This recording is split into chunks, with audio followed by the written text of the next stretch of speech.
পহেলা বৈশাখ নববর্ষ উপলক্ষে সাধারণ মানুষের মাঝে বস্ত্র বিতরণ করেছেন চকরিয়া পৌরসভার ৬ নং word BNP.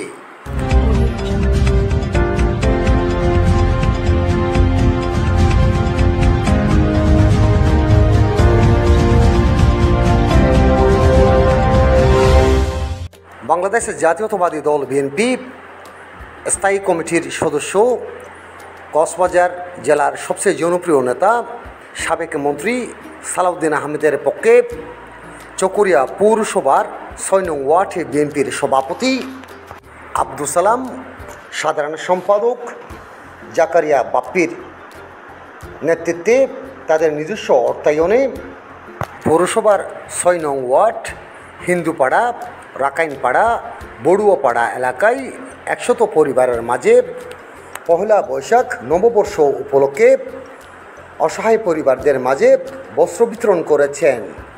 ১৪ April Pohela Boishakh সকাল ১০টায় এই বস্ত্র বিতরণ করা হয়। ৬ নং ওয়ার্ড বিএনপির সভাপতি আব্দুল সালাম ও সাধারণ সম্পাদক জাকারিয়া বাপ্পির নেতৃত্বে ওয়ার্ড বিএনপির বিভিন্ন পদের নেতৃবৃন্দ, ছাত্রদল, যুবদল, কৃষক দল, শ্রমিক দল ও সহযোগী সংগঠনের নেতাকর্মীরা উপস্থিত ছিলেন। হিন্দুপাড়া, রাকাইনপাড়া বস্ত্র বিতরণ শেষে বড়ুয়াপাড়ায় বস্ত্র বিতরণ করেন।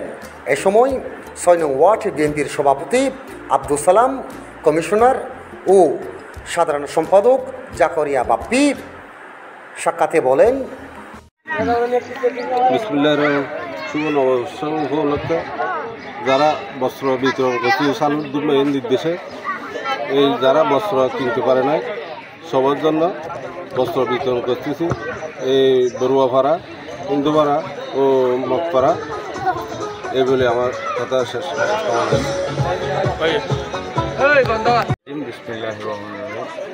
বাংলাদেশ জাতীয়তাবাদী দল বিএনপি চকরিয়া পৌরসভা ৬ নম্বর ওয়ার্ড বিএনপি আয়োজিত বাংলাদেশ জাতীয়তাবাদী দল স্থায়ী কমিটির সদস্য জনাব সালাউদ্দিন আহমদের নির্দেশে বাংলা নববর্ষের শুভেচ্ছা ও অভিনন্দন।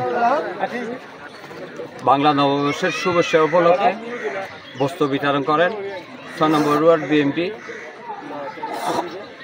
বড়ুয়াপাড়া, ৬ নম্বর ওয়ার্ড হিন্দুপাড়া, রাখাইনপাড়া গরিব দুঃখীর মধ্যে শাড়ি, লঙ্গি বিতরণ করে ৬ নম্বর ওয়ার্ডের পক্ষ থেকে।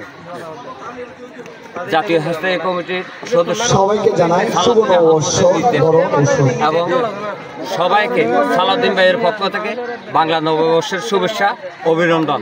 ৬ নম্বর ওয়ার্ড পক্ষ থেকে অভিনন্দন, বিএনপির পক্ষ থেকে অভিনন্দন। আসসালামু আলাইকুম ওয়া রাহমাতুল্লাহি ওয়া বারাকাতুহু। মনের আকুতিটা যদি একটু জানাতেন।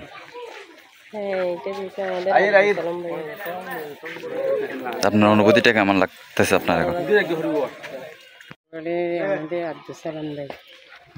ইনি আপনাদের নববর্ষের ঈদ বস্ত্র বিতরণ, নববর্ষের বস্ত্র বিতরণ করেছেন আর কি। হ্যাঁ, উনি ভালো মানুষ, সবসময় আপনাদের পাশে থাকে। হ্যাঁ থাকে। হাসি আরে হনে দিয়ে দে, হনে দিয়ে দে।